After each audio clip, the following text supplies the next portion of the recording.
Oaxaca, Sierra Sur, octubre de 1000. La lluvia no caía del cielo, se desplomaba como si el firmamento mismo se hubiera rajado por la mitad, y quisiera borrar del mapa todo rastro de vida bajo su furia desatada. El agua golpeaba la tierra con una violencia que convertía los caminos en ríos de lodo negro y traicionero, arrastrando piedras y ramas en su descenso furioso hacia el valle. El trueno no era un sonido lejano, era una explosión constante que hacía vibrar los huesos, y el relámpago iluminaba el mundo con una luz blanca y cruel, que revelaba la desesperación de una mujer corriendo por su vida y la de sus hijos. Josefina Ramírez tenía 32 años, pero su rostro, marcado por el sol despiadado de las plantaciones de café y el luto reciente, la hacían parecer una década mayor. Corría descalza por el sendero empinado que subía hacia la sierra, sus pies callosos resbalando en las piedras mojadas,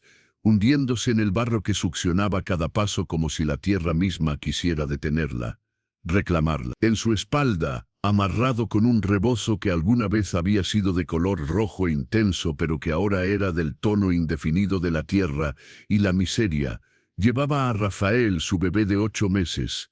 El niño ya no lloraba. Eso era lo que más la aterrorizaba. Rafael estaba demasiado quieto, demasiado callado, su cuerpecito tibio y pesado contra su espalda como una advertencia de que el tiempo se agotaba.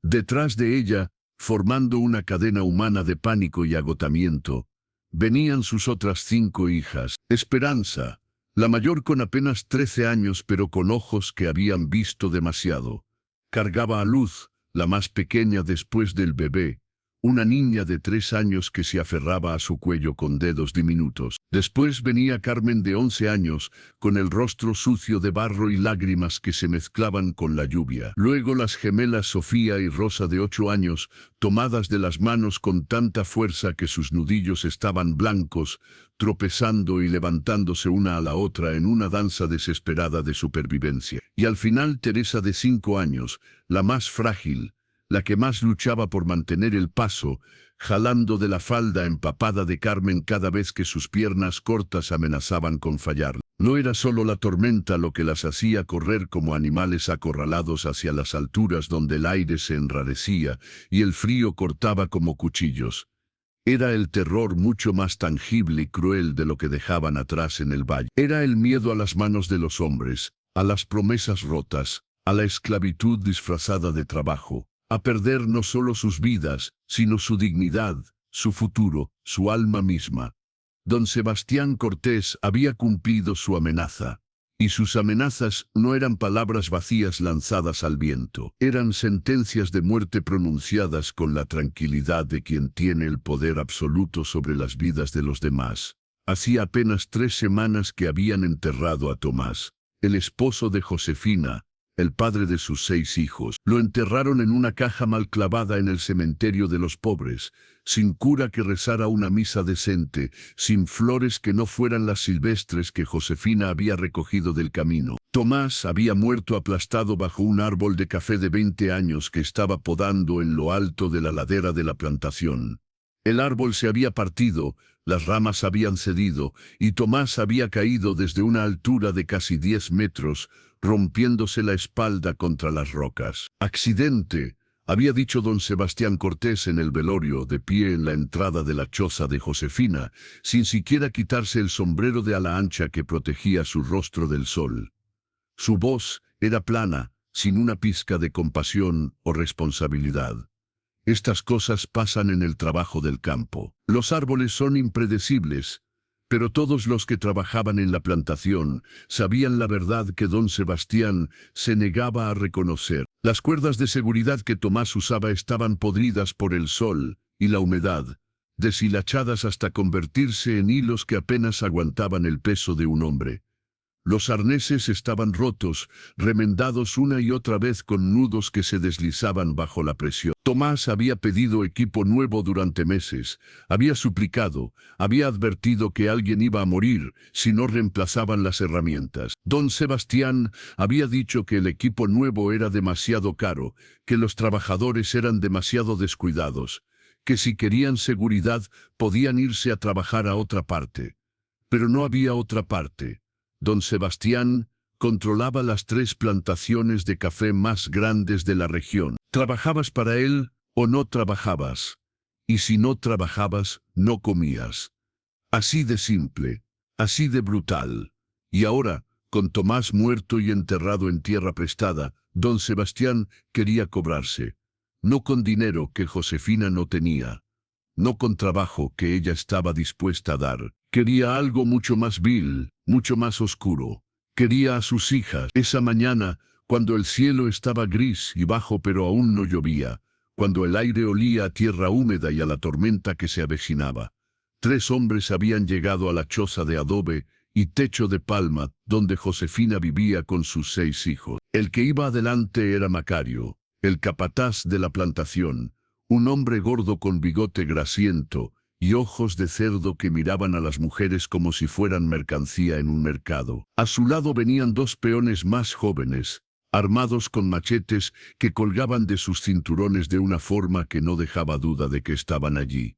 No para trabajar la tierra, sino para intimidar. La deuda, había dicho Macario sin preámbulo, de pie en el umbral de la choza, bloqueando la luz de la mañana con su cuerpo masivo.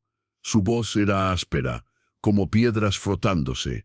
Tu esposo debía 3 años de renta de esta casa, más los adelantos de salario que nunca pagó. Don Sebastián ha sido paciente, pero la paciencia tiene un límite. O pagas, o trabajas para saldar la deuda. Josefina, que estaba moliendo maíz en el metate para hacer el desayuno de sus hijos, se había puesto de pie lentamente.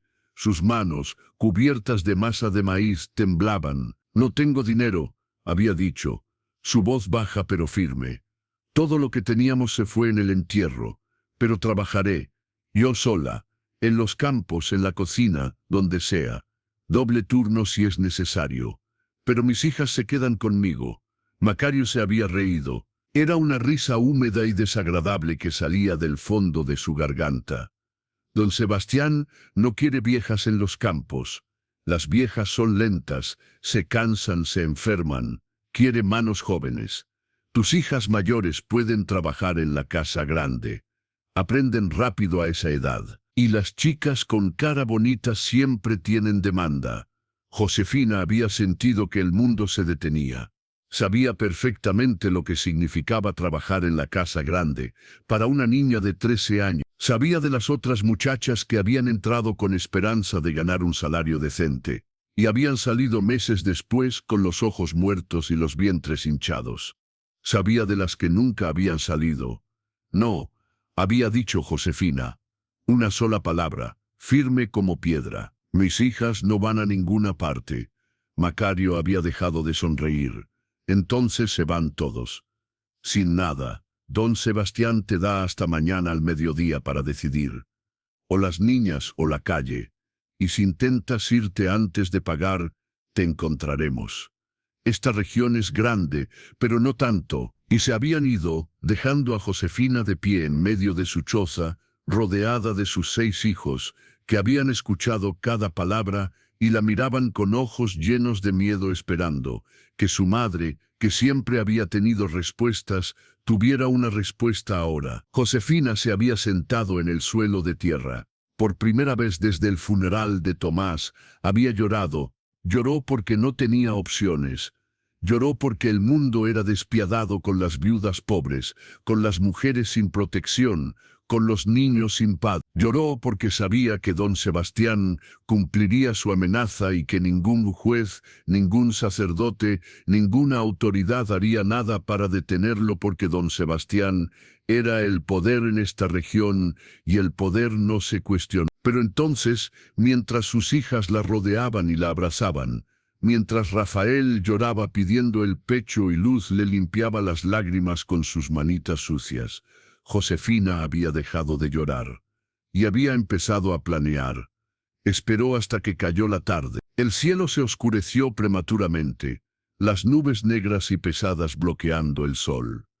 La tormenta se acercaba. Josefina lo sintió en el aire, en la forma en que el viento cambiaba de dirección, en cómo los pájaros dejaban de cantar y los perros del pueblo aullaban inquietos. Preparó 2 bultos con lo poco que tenían. ropa limpia para los niños, toda la ropa que podía llevar, las mantas menos raídas, las tortillas que quedaban, duras como piedras pero comestibles si se mojaban.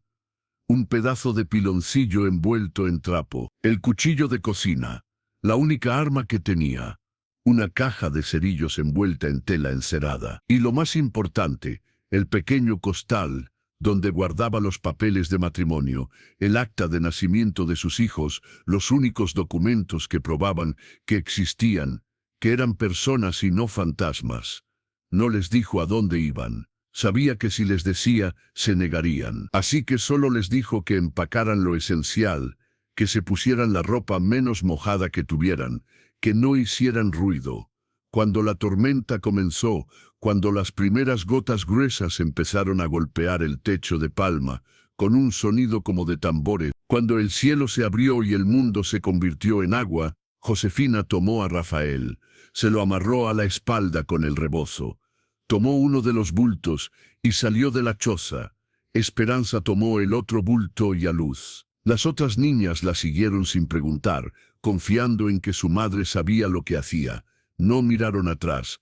No había nada que ver, solo la choza que había sido su hogar pero que nunca les había pertenecido, rodeada por la plantación de café que había matado a su padre, en un valle controlado por un hombre que veía a las personas como herramientas desechables, y caminaron hacia la montaña, hacia la tormenta, hacia lo desconocido, porque Josefina sabía que nadie la seguiría en una tormenta así.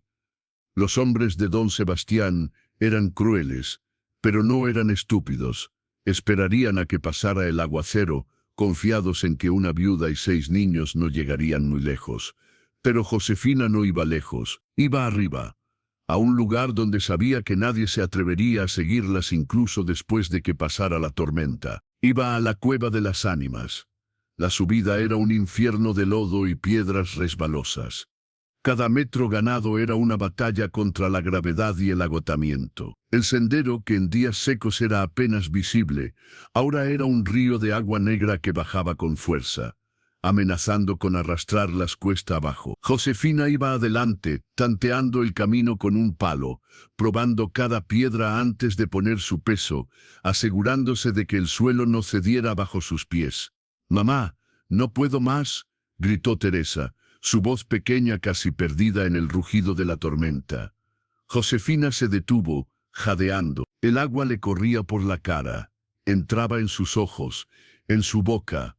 Rafael gemía débilmente en su espalda. Sentía su peso como si fuera el doble, triplicado por el agua que había empapado el rebozo. «Un poco más», gritó de vuelta. «Solo un poco más, hija. Ya casi llegamos». Era mentira. Todavía faltaba mucho, pero las mentiras a veces son necesarias para seguir adelante. Teresa se levantó, ayudada por Carmen. Siguieron subiendo. Fue Esperanza quien preguntó lo que todas pensaban. «Mamá, ¿a dónde vamos? Este camino no va al pueblo. Va...» Se detuvo. Josefina vio cómo sus ojos se agrandaban con comprensión y terror. «No», susurró Esperanza.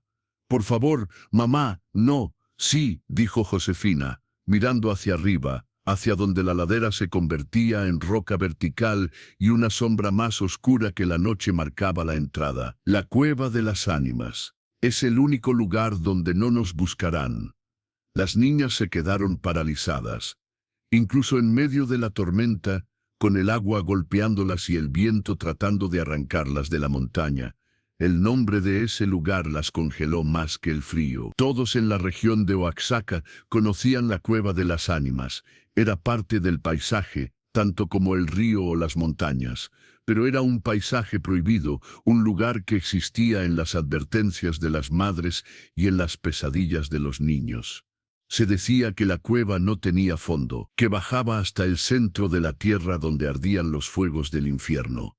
Se decía que las almas de los condenados vivían allí, atrapadas entre la muerte y la vida, lamentándose eternamente por pecados que nunca podrían expiar. Los viejos del pueblo contaban que en las noches sin luna se podían escuchar gritos saliendo de la boca de piedra, gritos de hombres y mujeres torturados por demonios invisibles. Los cazadores más valientes se negaban a seguir a un venado si el animal corría hacia esa dirección. Los leñadores cortaban árboles a kilómetros de distancia antes que acercarse a esa ladera. Incluso los sacerdotes, cuando bendecían las cosechas al inicio de la temporada, hacían la señal de la cruz, mirando hacia la cueva, como si incluso desde lejos su presencia pudiera contaminar la tierra cultivada. Había historias. Siempre había historia. La historia del borracho que había entrado apostando, que no tenía miedo y había salido al amanecer con el cabello completamente blanco, incapaz de hablar, dibujando símbolos incomprensibles en el aire hasta que murió 3 días después, sin recuperar la cordura. La historia de los niños que jugaban cerca de la entrada y escucharon una voz dulce llamándolos por sus nombres, una voz que conocía cosas que nadie debería saber. Secretos familiares, pecados escondidos.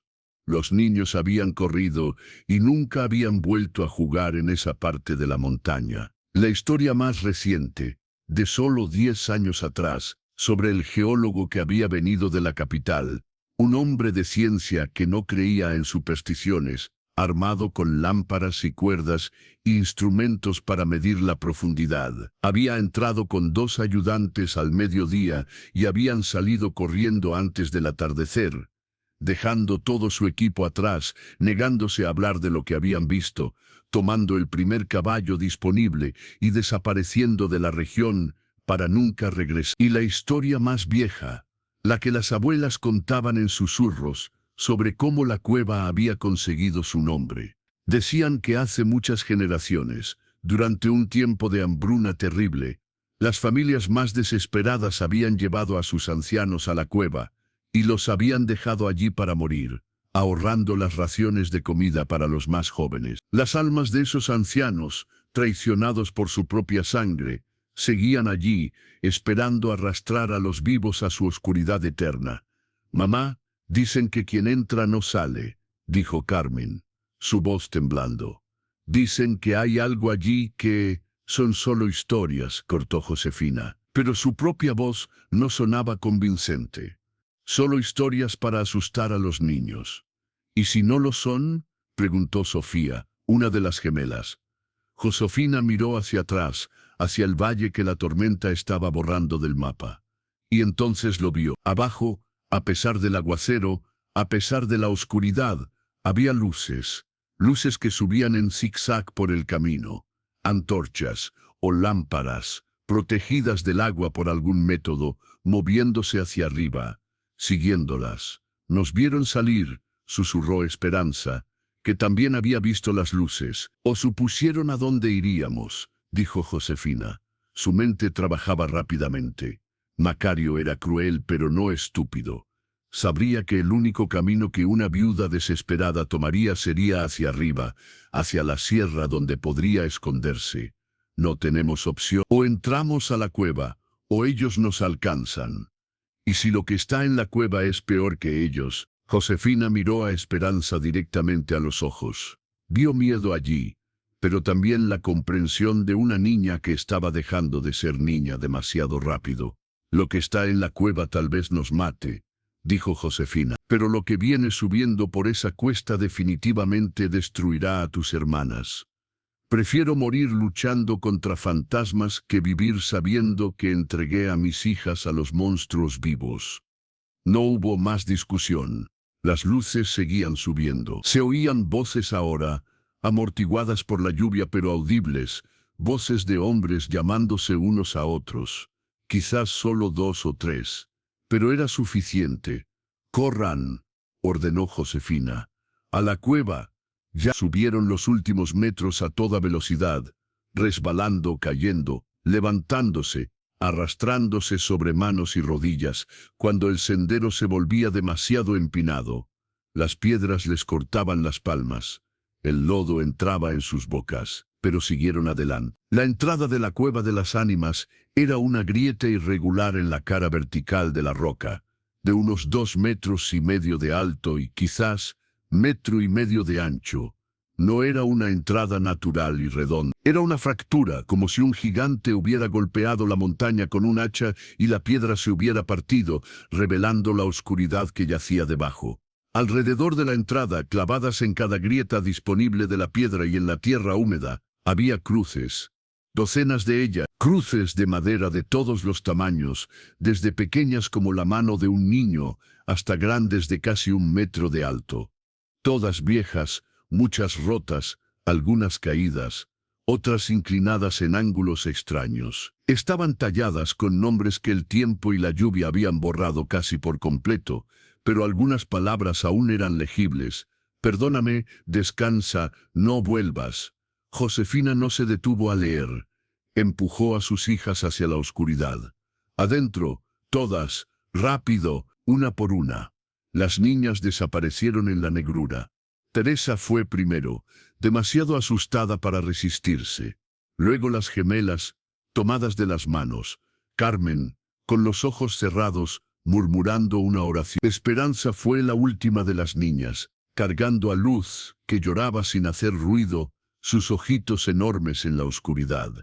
Josefina estaba a punto de entrar cuando escuchó la voz de Macario, más cerca de lo que esperaba. Allá arriba, vi algo moverse cerca de las rocas. Se pegó contra la pared de la entrada, respirando con dificultad. Podía ver las luces ahora con más claridad. Eran 3 hombres. Macario iba adelante, su silueta inconfundible. Los otros 2 eran más jóvenes, probablemente peones a los que les habían prometido dinero extra por esta cacería humana. No pueden haber subido tan rápido, dijo uno de los jóvenes, su voz dudosa. Eran una viuda y 6 niños. En esta tormenta, vi algo, insistió Macario. Sigue subiendo. Siguieron acercándose. Josefina podía oír el chapoteo de sus botas en el lodo, el sonido de sus respiraciones agitadas. Macario estaba a menos de 20 metros ahora. Rafael empezó a gemir. Josefina lo apretó contra su pecho, tapándole la boca suavemente con su mano, rezando para que el bebé no llorara, que no los delatara. Los hombres se detuvieron. Josefina los veía perfectamente ahora. Macario levantó su lámpara, mirando alrededor, buscando. La luz de la lámpara iluminó las cruces alrededor de la entrada de la cueva, y se detuvo.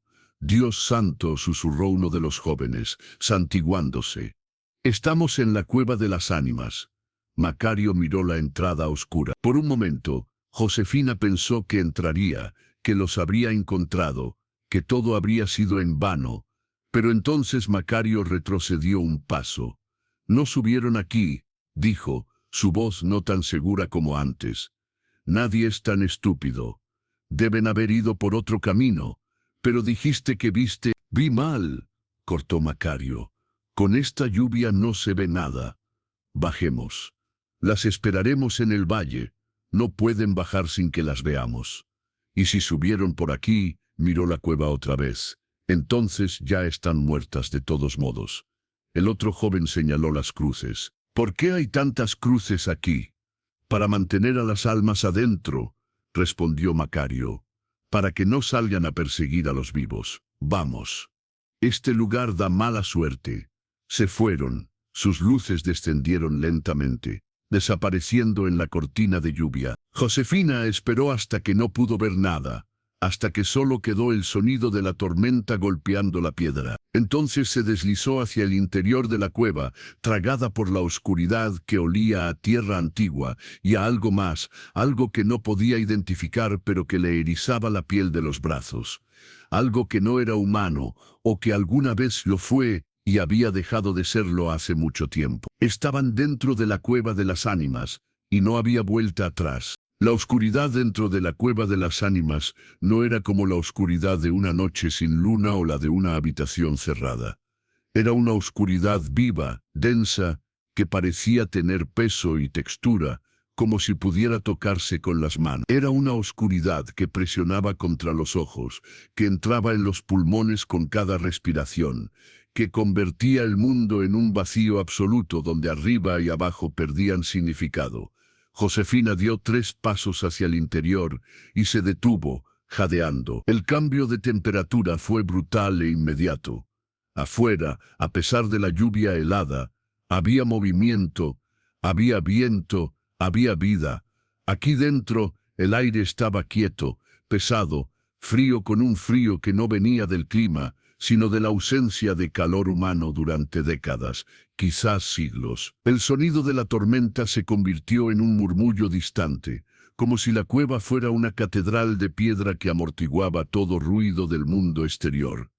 «Mamá», susurró Esperanza, y su voz sonó extraña, amplificada y distorsionada por el eco que rebotaba en paredes invisibles. «¿Dónde estás?»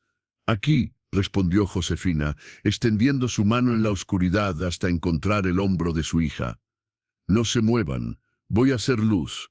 Tanteó entre los pliegues de su rebozo mojado, buscando la pequeña caja de metal donde guardaba sus cerillos. Era su tesoro más preciado en este momento. Los cerillos estaban envueltos en tela encerada, protegidos del agua. Eran solo 6 pequeñas llamas entre ellas y la oscuridad eterna. «Todos júntense», ordenó. «Tómense de las manos. No quiero que nadie se separe». Escuchó el roce de la ropa mojada, los pequeños gemidos de Teresa, el llanto suave de Luz en brazos de Esperanza. Sus hijas se agruparon, formando un círculo apretado en la negrura.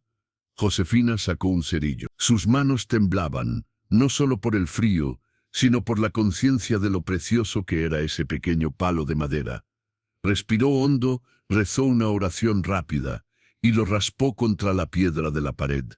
El sonido fue como un grito en el silencio, y luego la llama. La luz amarilla y parpadeante estalló en la oscuridad, y por un momento fue tan brillante que las niñas cerraron los ojos, acostumbradas como estaban a la negrura absoluta. Cuando los abrieron de nuevo, lo que vieron las dejó sin aliento.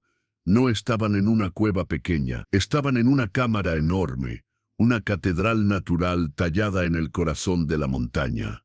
El techo se elevaba a una altura imposible de medir con la luz del cerillo, perdiéndose en sombras que parecían no tener fin. Las paredes no eran de roca irregular, sino de piedra lisa, pulida por agua o por manos humanas en un pasado tan lejano que no había memoria de ello, y cubriendo cada centímetro de esas paredes, desde el suelo hasta donde la luz alcanzaba, había símbolos. No eran los símbolos cristianos que decoraban las iglesias del pueblo, no eran cruces ni imágenes de santos, eran algo mucho más antiguo, algo que precedía a la conquista española por siglos, quizás milenios. Círculos concéntricos tallados con precisión geométrica, espirales que se retorcían hacia el centro como remolinos petrificados, figuras que podían ser serpientes emplumadas o dragones sin alas. Glifos que parecían rostros con bocas abiertas en gritos silenciosos. Y por todas partes, manos humanas estampadas en negativo, como si generaciones de personas hubieran presionado sus palmas contra la piedra húmeda cubierta de pigmento rojo oscuro que el tiempo no había logrado borrar completamente. «Dios mío», susurró Carmen, santiguándose. «¿Qué es este lugar?» «Los antiguos», dijo Esperanza, su voz llena de asombro y terror. «Mi abuela me contó, antes de los españoles, antes de la iglesia, este era un lugar sagrado. Un lugar donde morían los que no merecían vivir», completó una voz. Pero no era la voz de ninguna de las niñas. Era la voz de Josefina, repitiendo una leyenda que había escuchado de niña pero que nunca había creído. Hasta ahora, donde traían a los condenados y los dejaban en la oscuridad para que las almas de los ancestros decidieran su destino. El cerillo se consumió, quemando los dedos de Josefina. La oscuridad regresó como una ola negra. «Necesitamos ir más adentro», dijo Josefina, su voz práctica cortando el miedo. «No podemos quedarnos cerca de la entrada. Si Macario cambia de opinión y se atreve a entrar, nos verá aquí». «Pero mamá», empezó Teresa, su voz pequeña y quebrada. «No hay peros», cortó Josefina, encendiendo el segundo cerillo. «O vamos hacia adentro, o volvemos afuera con Macario. ¿Cuál prefieres?» No hubo respuesta. La respuesta era obvia. Con la luz del segundo cerillo, Josefina exploró el espacio inmediato. El suelo era de roca lisa pero no resbaladizo, cubierto en algunos lugares por una capa fina de arena o polvo acumulado durante siglos. Había formaciones de estalactitas colgando del techo invisible, goteando agua con un sonido rítmico que era lo único que rompía el silencio sepulcral. Y hacia el fondo de la cámara, apenas visible en el borde de la luz, había una abertura. No era la entrada por la que habían entrado, era un túnel que se adentraba más profundo en la montaña. Por ahí, señaló Josefina. Vamos. Caminaron en fila, con Josefina adelante sosteniendo el cerillo como si fuera una antorcha, seguida por Esperanza con Luz. Luego las gemelas tomadas de las manos, Carmen, y al final Teresa aferrándose a la falda de su hermana. El cerillo se apagó antes de llegar al túnel. Josefina encendió el tercero. Solo le quedaban 3 más. El túnel era más estrecho que la cámara principal, apenas lo suficientemente ancho para que Josefina pasara sin tener que girar los hombros. El techo bajaba, obligándola a agacharse. Las paredes aquí también estaban cubiertas de símbolos, pero estos eran diferentes, más simples. Solo líneas verticales, agrupadas en conjuntos de 5 con una diagonal cruzándolas. Conteos, como si alguien hubiera estado marcando días, o vidas, o muertes. Caminaron durante lo que pareció una eternidad, pero probablemente fueron solo minutos. El túnel giraba, descendía ligeramente, y luego se abría en otra cámara. Esta era más pequeña que la primera, del tamaño de la choza donde habían vivido, con el techo bajo y opresivo, y no estaba vacía. En el centro de la cámara, cuando la luz del cerillo lo reveló, había un campamento, o lo que quedaba de uno, una fogata muerta, sus cenizas tan viejas que eran grises como el polvo. Un círculo de piedras que había contenido el fuego, y alrededor de ese círculo, como pétalos marchitos de una flor muerta, había objetos que no deberían estar allí, una manta o lo que quedaba de ella. La tela estaba tan podrida por la humedad que se deshacía al menor roce del aire, revelando hilos individuales que colgaban como telarañas. Un morral de cuero, colapsado sobre sí mismo, con el cuero agrietado y duro como piedra. Una cantimplora de metal, oxidada hasta convertirse en una masa de color naranja y marrón. Y junto a la fogata, como si alguien se hubiera sentado allí para calentarse y nunca se hubiera levantado, había un par de botas, botas militares, de cuero negro, con hebillas de latón que aún brillaban débilmente a pesar de los años. Las suelas estaban intactas, el cuero cuidado con aceite que lo había preservado, y dentro de las botas todavía había pies. O más precisamente, los huesos de pies que alguna vez fueron humanos. Josefina contuvo un grito. El cerillo tembló en su mano. Las niñas, que habían visto las botas, se apretaron unas contra otras. «No miren», ordenó Josefina. Pero era demasiado tarde. Ya habían visto. Siguió las piernas óseas desde las botas, subiendo por pantalones de lana gris que el tiempo había convertido en harapos. Vio la pelvis, las costillas, los brazos, todavía con restos de tela azul oscuro pegada a los huesos. Y finalmente, el cráneo. El cráneo estaba inclinado hacia adelante, descansando contra el pecho, como si el hombre se hubiera quedado dormido en su último momento. La mandíbula estaba parcialmente abierta, y en la cavidad vacía donde alguna vez hubo ojos, las cuencas miraban hacia el suelo. No era un esqueleto antiguo, no era de los tiempos de los ancestros que habían tallado los símbolos en las paredes. La ropa era moderna, o lo había sido. No tenía más de 20 o 30 años. Este hombre había muerto aquí relativamente hace poco, y nadie había venido a buscarlo. El cerillo se apagó. Josefina encendió el cuarto, su corazón latiendo tan fuerte que le dolía el pecho. Con la nueva luz, vio más detalles, detalles que le revolvieron el estómago pero también despertaron su curiosidad y su instinto de supervivencia. El hombre no había muerto de hambre, había comida junto a él. Una lata de metal, oxidada pero cerrada.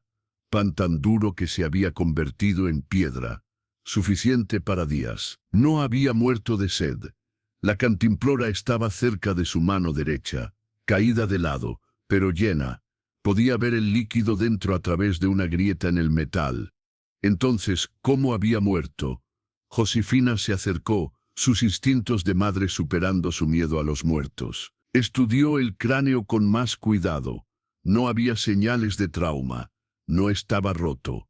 No había agujeros de bala. Pero en el regazo del esqueleto, abrazado contra su pecho como si fuera lo más preciado del mundo, había una caja. No era una caja de madera común.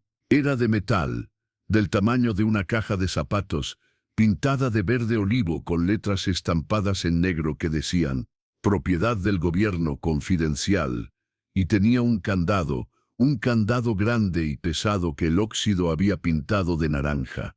Josefina miró a sus hijas. Todas estaban mirando la caja. «¿Qué crees que hay adentro?», susurró Esperanza. «No lo sé», admitió Josefina. «Pero este hombre murió protegiéndola. Debe ser importante. O peligrosa», agregó Carmen. «Tal vez las dos cosas», dijo Josefina. Extendió su mano dudando. Tenía derecho a profanar los restos de un muerto, pero entonces recordó por qué estaban aquí. Recordó a Macario esperando abajo. Recordó a don Sebastián y sus amenazas. Recordó que sus hijas tenían hambre y frío, y que Rafael estaba enfermo. Los muertos ya no necesitaban nada. Los vivos sí. «Perdóneme, señor», murmuró, y con cuidado apartó los brazos esqueléticos. Los huesos se movieron con un sonido seco, como palillos cayendo sobre una mesa. El cerillo se apagó. Josefina encendió el quinto. Solo le quedaba uno más. Tomó la caja de metal. Era pesada, mucho más pesada de lo que esperaba. Sacudió el candado. Estaba sólido, pero el óxido lo había debilitado. Buscó entre las piedras de la fogata muerta hasta encontrar una lo suficientemente grande y pesada. La levantó con ambas manos y golpeó el candado. El sonido del metal contra metal resonó en la cámara como una campana funeraria. Las niñas se sobresaltaron. Josefina golpeó de nuevo. Y de nuevo, al cuarto golpe, el candado se partió. Las piezas oxidadas cayeron al suelo con un tintineo que sonó obscenamente fuerte en el silencio. Josefina dejó caer la piedra. Puso la caja en el suelo frente a ella. Sus manos temblaban. El cerillo se consumía rápidamente. Abrió la tapa. Lo primero que vio fueron papeles. Muchos papeles, protegidos por una gruesa capa de tela encerada, que los había mantenido secos a pesar de la humedad de la cueva. Los sacó con cuidado.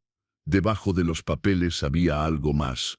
Un revólver, pesado, de acero azulado, con empuñadura de madera oscura. Estaba aceitado, limpio, listo para usar.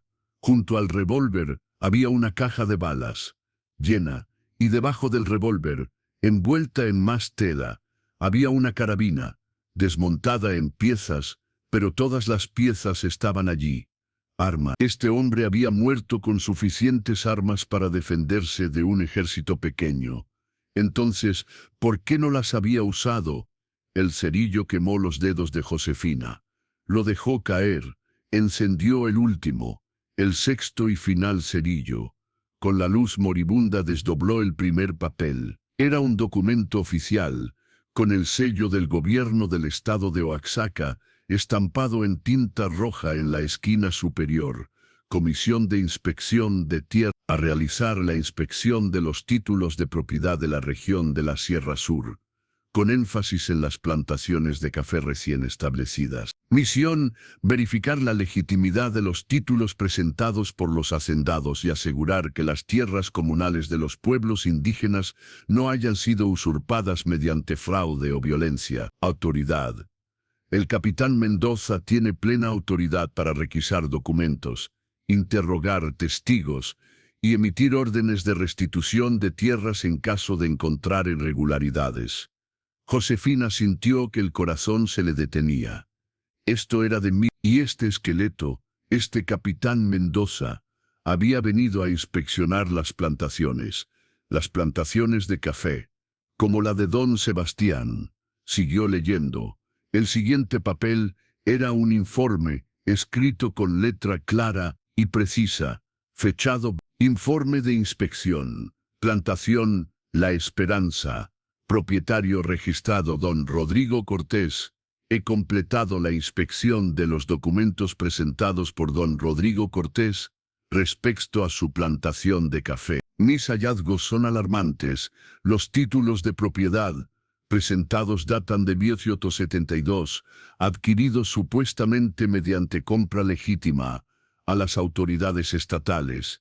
Sin embargo, al revisar los archivos del registro de tierras en la capital, y al entrevistar a los ancianos de los pueblos de San Miguel, Santa Rosa y San Mateo, he descubierto lo siguiente: las tierras en cuestión eran tierras comunales pertenecientes a estos tres pueblos desde tiempos coloniales, con mercedes reales que datan de 10. Oficialmente se declaró como bandidaje, pero múltiples testigos afirman haber visto a hombres armados con uniformes privados del entonces emergente hacendado Rodrigo Cortés en las cercanías. Meses después de estas muertes, documentos falsificados aparecieron en el registro estatal, declarando que los pueblos habían vendido voluntariamente sus tierras a Cortés por una suma irrisoria. Los sellos en estos documentos son falsificaciones. He comparado las marcas con los sellos originales y las discrepancias son evidentes para cualquier experto en documentos copia. He recolectado testimonios incluyendo 12 ancianos que recuerdan la época anterior a Cortés, 8 viudas de los líderes asesinados, 27 campesinos que fueron expulsados de sus tierras con amenazas y violencia.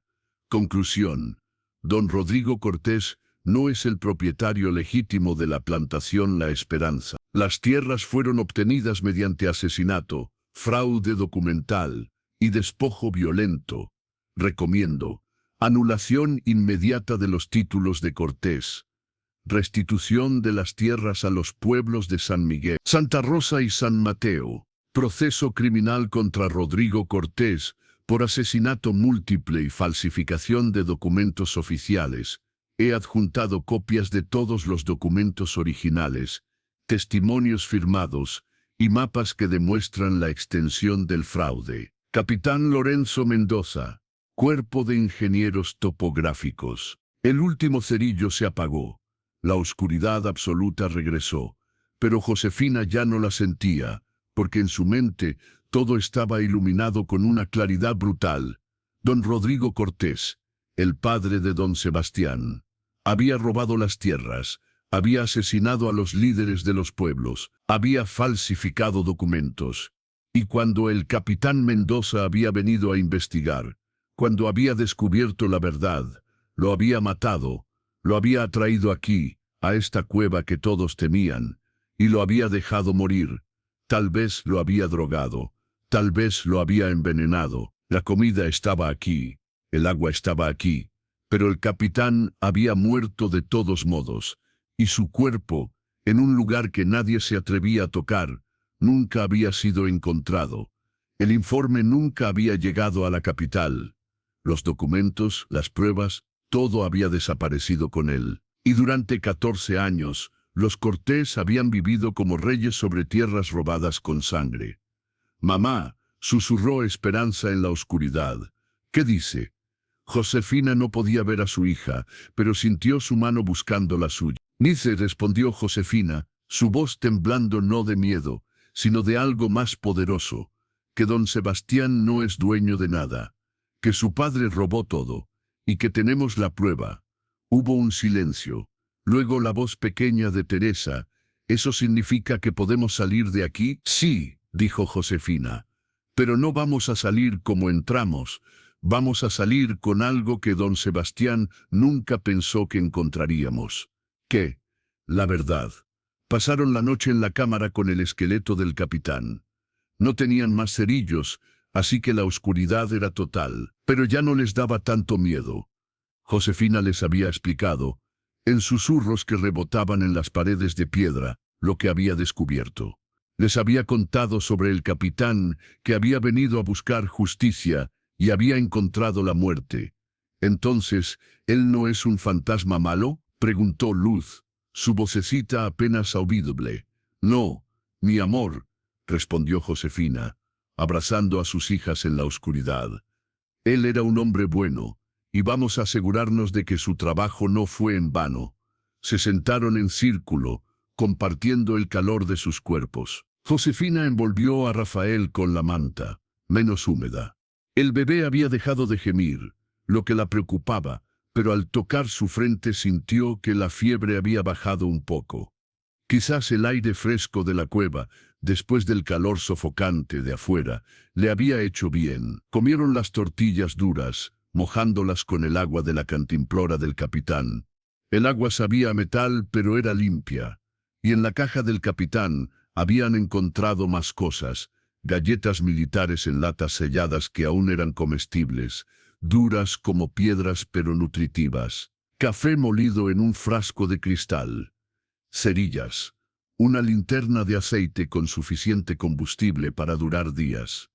El capitán se había preparado para una estancia larga, pero algo había salido mal. Cuando encendieron la linterna, usando las cerillas nuevas que habían encontrado, pudieron explorar la cámara con más cuidado.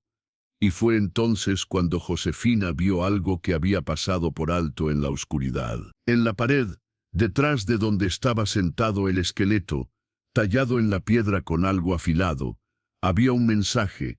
No eran los símbolos antiguos de los primeros habitantes. Era español. Palabras escritas con letra temblorosa pero legible. 15 de agosto de 1971. Rodrigo Cortés, me envenenó el agua que me dio antes de entrar. Ahora no puedo mover las piernas, no puedo salir, que Dios lo castigue, que la verdad salga a la luz. El Mendoza, Josefina, sintió lágrimas quemando sus ojos. El capitán había sabido que estaba muriendo. Había tenido tiempo de escribir su última declaración. Y había muerto aquí, solo, con la esperanza de que alguien, algún día encontrara su mensaje. «Descanse en paz, capitán», susurró Josefina. «Su mensaje llegó, y vamos a terminar lo que usted empezó». Esperaron hasta el amanecer, aunque no podían ver el sol. Calcularon el tiempo por el silencio. La tormenta había cesado. El goteo constante de agua en las estalactitas se había vuelto más lento. Y lo más importante, no se oían voces afuera. Josefina había tomado decisiones durante la noche. Había empacado los documentos del capitán en tela encerada nueva que encontró en su equipaje. Había cargado el revólver, aprendiendo el mecanismo con manos temblorosas. No sabía disparar, pero el peso del arma en su cintura le daba una sensación de poder que nunca había experimentado. La carabina la desmontó de nuevo y la guardó en el morral del capitán. «No vamos a bajar por donde subimos», explicó a sus hijas. «Macario estará esperando, pero estas cuevas son grandes, tiene que haber otra salida». «¿Y si no la hay?», preguntó Carmen. «La hay, el aire que respiramos viene de alguna parte. Y el agua que gotea va a alguna parte. Seguiremos el agua». Tomó la linterna, el morral con los documentos y las armas, y a Rafael en su espalda. Sus hijas la siguieron. Exploraron los túneles. Había muchos, ramificándose como venas en un cuerpo de piedra. Algunos terminaban en paredes sólidas. Otros descendían a abismos tan profundos que cuando Josefina lanzaba una piedra, nunca oía el sonido de tocar fondo. Pero había uno estrecho y bajo, por donde sentía una corriente de aire fresco. «Por aquí», dijo. Caminaron, a veces gateando, a veces deslizándose de lado porque el túnel era tan estrecho que apenas cabían. Las niñas lloraban de miedo y agotamiento, pero seguían adelante. Y entonces, después de lo que pareció horas, vieron luz. No era la luz amarilla de una linterna, era luz gris, luz de día. «Allí», gritó Esperanza. Corrieron los últimos metros. El túnel se abría en una grieta en la ladera de la montaña, oculta por maleza y rocas. Salieron a trompicones, jadeando, parpadeando ante la luz del día que parecía cegadora después de tantas horas en la oscuridad. Estaban en el otro lado de la montaña, lejos de donde habían entrado. lejos de donde Macario esperaba. Abajo, a lo lejos, podían ver otro pueblo, más pequeño que el suyo. Pero había humo saliendo de las chimeneas. Había vida. Vamos, dijo Josefina. Pero no vamos a ese pueblo, vamos a la capital. El viaje tomó 3 días. Caminaron por senderos de cabra, evitando los caminos principales donde los hombres de don Sebastián podrían encontrarlas. Comieron frutos silvestres y bebieron agua de arroyos. Durmieron bajo los árboles, abrazadas para darse calor, pero llegaron a la ciudad capital de Oaxaca, con sus calles empedradas y edificios de piedra, con su catedral y su palacio de gobierno.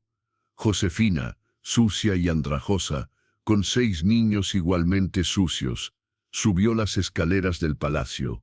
Los guardias intentaron detenerla. «Vengo a ver al gobernador», dijo Josefina, su voz firme. «El gobernador no recibe a mendigos», respondió un guardia con desdén. Josefina sacó los documentos, los desplegó frente al guardia, mostró el sello oficial del gobierno. «No soy mendiga, soy la portadora de un informe del capitán Lorenzo Mendoza del Cuerpo de Ingenieros Topográficos.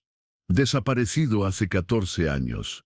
Y si no me dejan entrar, iré directamente a los periódicos y les contaré cómo el gobierno ignora las pruebas de asesinato y fraude». El guardia miró los documentos, palideció, corrió adentro. 10 minutos después, Josefina estaba sentada en una oficina elegante, frente a un hombre de traje gris y bigote blanco. El secretario de Justicia del Estado. Le contó todo.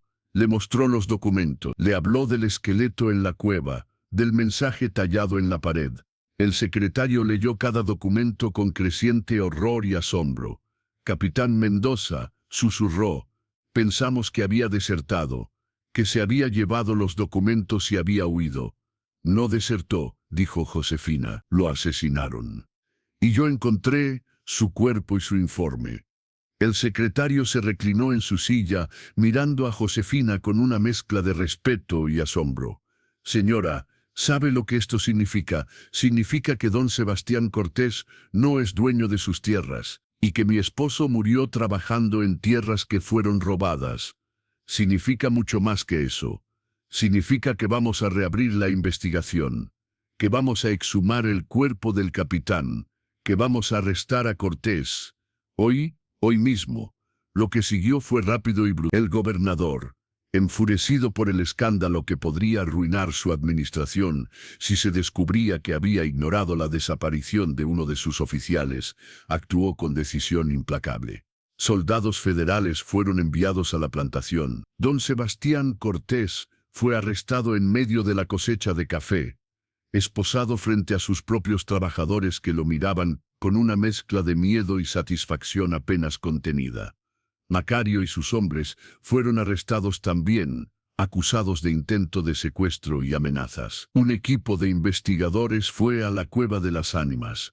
Encontraron el cuerpo del capitán Mendoza exactamente donde Josefina había dicho. Encontraron el mensaje tallado en la pared. Fotografiaron todo. Los documentos fueron autenticados, los sellos verificados, los testimonios escritos 14 años atrás, corroborados con los descendientes de las personas que los habían dado. El caso fue abierto y cerrado en 2 semanas. La velocidad récord se debió a que el gobernador quería limpiar el escándalo antes de que afectara su reputación. Don Sebastián fue juzgado, no por el asesinato del capitán, ese crimen había sido de su padre ya muerto, pero por conspiración para ocultar evidencia, por fraude continuado, por operar una propiedad con títulos falsos, por amenazas y coacción de trabajadores. Fue sentenciado a 20 años de prisión, sus propiedades fueron confiscadas, y las tierras fueron devueltas, no a un solo dueño, sino a los 3 pueblos que habían sido despojados. La ceremonia de restitución fue en la plaza principal de San Miguel, el pueblo más cercano a lo que había sido la plantación. Toda la región estaba allí. Campesinos que habían trabajado como esclavos en tierras que alguna vez fueron de sus abuelos, ancianos que recordaban los tiempos antes de que llegaran los Cortés, niños que ahora tendrían un futuro diferente. El gobernador dio un discurso. Habló de justicia, de la importancia de la ley, de cómo ningún crimen, sin importar cuán bien escondido, podía escapar para siempre del juicio. Pero cuando le tocó el turno a Josefina de hablar, ella fue breve. «No hice esto sola», dijo, su voz amplificada por el silencio reverente de la multitud. «Lo hizo el capitán Lorenzo Mendoza, hace 14 años. Él investigó, él encontró la verdad, él murió por ella. Yo solo tuve la suerte de encontrar lo que él dejó, y tuve el valor, que aprendí de él, de no dejar que muriera en vano». Hizo una pausa, mirando a sus 6 hijas que estaban frente a ella, limpias ahora, con ropa nueva donada por las familias del pueblo. «Y lo hice porque soy madre, y las madres hacemos lo imposible cuando nos quieren quitar a nuestros hijos. Entramos a cuevas malditas, luchamos contra hombres poderosos, y no nos rendimos, nunca». El aplauso fue atronador. Josefina y sus hijas recibieron una casa real, no una choza, con paredes de adobe sólido, techo de teja, 3 habitaciones y un pequeño terreno para cultivar. Estaba en el pueblo de San Miguel, en una calle tranquila bajo la sombra de un árbol de aguacate. También recibieron una pensión. El gobierno, avergonzado de cómo había tratado a sus propios investigadores y a las víctimas de los Cortés, estableció un fondo para las familias afectadas. No era una fortuna, pero era suficiente para vivir con dignidad. Pero lo más importante fue el cambio en cómo la gente las miraba. Ya no eran la viuda y sus huérfanos, eran Josefina y sus hijas las que encontraron al capitán. Se convirtieron en leyenda. El capitán Mendoza fue enterrado con honores militares en el cementerio de la capital. Su nombre fue grabado en una placa en el Palacio de Gobierno, junto con los nombres de otros oficiales caídos en el cumplimiento del deber. Y la Cueva de las Ánimas dejó de ser un lugar de terror. Ahora la llamaban la Cueva del Capitán. Los símbolos antiguos todavía estaban allí. Las manos rojas en las paredes, los glifos que nadie podía leer. Pero se agregó algo nuevo, una placa de bronce en la entrada, que decía: «En esta cueva descansó el capitán Lorenzo Mendoza, murió buscando la verdad». Esperanza se convirtió en maestra, la primera mujer de la familia en saber leer y escribir. Carmen se casó con un hombre bueno, un carpintero que la trataba con respeto. Las gemelas abrieron una pequeña tienda en el mercado. Teresa estudió para ser partera. Luz, la más pequeña, creció con el deseo de ser abogada, inspirada por las historias de su madre luchando por justicia. Y Rafael, el bebé que casi muere en la cueva, creció fuerte y sano. Se convirtió en ingeniero topográfico, como el capitán Mendoza. Dedicó su vida a mapear las tierras comunales, asegurándose de que nunca más pudieran ser robadas con papeles falsos. Josefina envejeció rodeada de sus hijos, nietos y bisnietos. Vivió hasta los 83 años. Una edad extraordinaria para una mujer de su tiempo y condición. Pero nunca olvidó. Cada año en el aniversario del día que habían entrado a la cueva, subía la montaña. Al principio iba sola. Luego sus hijas la acompañaban. Y finalmente, cuando ya no podía caminar tan lejos, sus nietos la llevaban en silla. Siempre llevaba flores silvestres que recogía del camino, como las que había puesto en la tumba de Tomás tantos años atrás. Las dejaba en la entrada de la cueva, y se arrodillaba allí, con las rodillas viejas protestando contra la piedra fría. Y lloraba. No lloraba de tristeza, no lloraba de dolor, lloraba de gratitud. Por el hombre que había muerto solo en la oscuridad, guardando la verdad como un tesoro. Por la cueva que las había protegido cuando el mundo entero les había dado la espalda. Por la fuerza que había encontrado cuando no sabía que la tenía, por el milagro de haber entrado como una viuda desesperada, y haber salido como una mujer que cambió el destino de miles de personas. Y lloraba por todas las otras viudas, todas las otras madres, que no habían tenido su suerte, que habían perdido a sus hijos, que nunca habían encontrado justicia.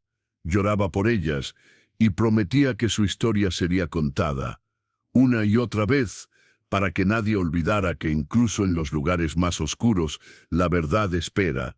Josefina murió en 1933, 51 años después de aquella noche de tormenta. Murió en paz, en su casa, rodeada de 3 generaciones de su familia. Su última mirada fue hacia la ventana, hacia la montaña donde se elevaba la cueva que había cambiado su vida. Sus últimas palabras fueron: díganle al capitán que cumplimos. Díganle que la verdad ganó. La enterraron no en el cementerio de pobres donde descansaba Tomás, sino en el cementerio principal, con una lápida de mármol que la comunidad compró entre todos. La inscripción decía: Josefina Ramírez, 160. Hoy, más de un siglo después, la historia sigue viva. En Oaxaca, en las escuelas, los niños aprenden sobre Josefina Ramírez y el capitán Mendoza. Aprenden que la justicia a veces tarda, pero si alguien tiene el valor de buscarla, siempre llega. La cueva del capitán es ahora un sitio histórico protegido. Los turistas pueden visitarla, siempre con guías locales. Los símbolos antiguos han sido estudiados por arqueólogos. Se descubrió que la cueva era un lugar sagrado mucho antes de que fuera una tumba accidental. Y en las noches de luna llena, los viejos del pueblo juran que si subes a la cueva y escuchas con atención, puedes oír algo. No son gritos de almas condenadas. No son lamentos de fantasmas. Es el sonido de una mujer llorando. Pero no llora de dolor. Llora de gratitud. Llora porque encontró la luz en el lugar más oscuro. Llora porque la verdad, una vez enterrada, fue desenterrada, y llora porque salvó a sus hijos, que es lo único que importa al final, lo único que siempre importará.